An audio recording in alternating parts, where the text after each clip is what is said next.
Okay, good morning.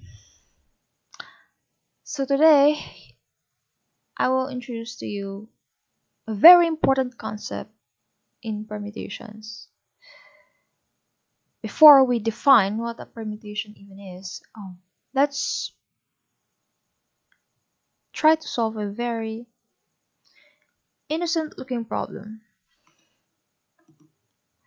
So the problem goes like this. How many positive, even, 3-digit integers are there? So that's a mouthful. How many positive, even, 3-digit integers are there? And one way of solving this problem is by using sequences, or you can think of this as a sequence, right? So you have a sequence whose first term is 100 and last term is 998, right? Because that's the last positive, even, 3-digit integer. Of course, the common difference is 2 because the sequence consists of even numbers. Now the question is, how many of them are there? So we're looking for the number of terms. Okay, so what we've learned in the first quarter, we've learned about the arithmetic sequence, and finding the nth term of arithmetic sequence involves using this formula, right? A sub n is equal to the first term plus n minus 1 times the common difference. So just plug in the values. A sub n equals 198, a sub 1 is 100, n is a known, and common difference is 2.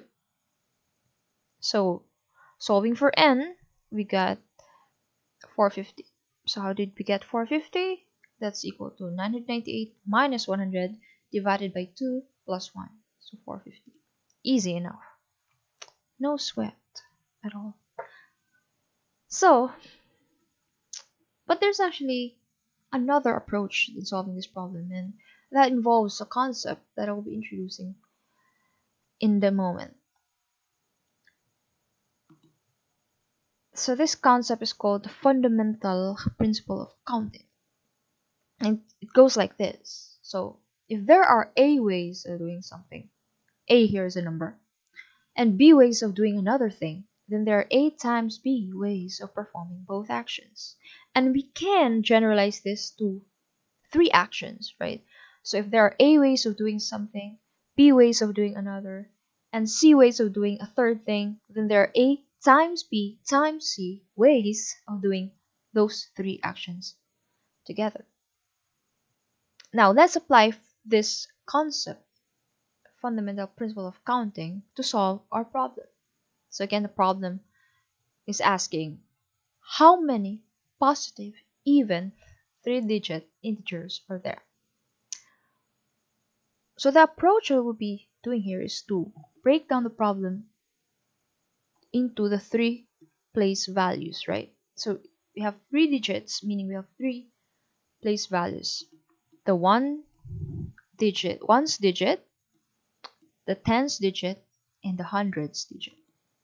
Okay, for our ones digit, we have to take into consideration that our number has to be even. And for it to be even, its last digit has to be even also, right? The ones digit has to be even. And for that to happen, we have to choose only the even numbers, our last digits. So 0, 2, 4, 6, and 8. And there are 5 of them. So there are 5 ways of choosing the ones digit.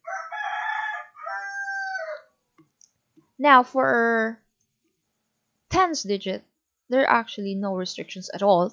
Can choose any of the digits from 0 to 9. So there are 10 of them. Why 10? Okay, you can count 1, 2, 3, 4, 5, 6, 7, 8, 9, 10. So there are 10 of them. Now for the hundreds digit, we have to consider that we're forming a 3-digit number.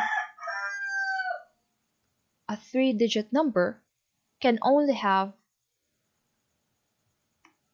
1, 2, 3, 4, 5, 6, 7, and 8, and 9 as the hundreds digit.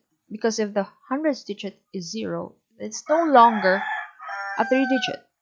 So meaning we can choose any digit except 0 as our hundredths digit. So there are 9 ways of doing that. Now here's the part where the fundamental principle of counting can be applied. So according to the fundamental principle of counting, there are 5 times 10 times 9, which is equal to 450 ways of forming a 3-digit even integer. And this coincides with our previous answer in our first method, right? So that's pretty neat, isn't it? That's amazing.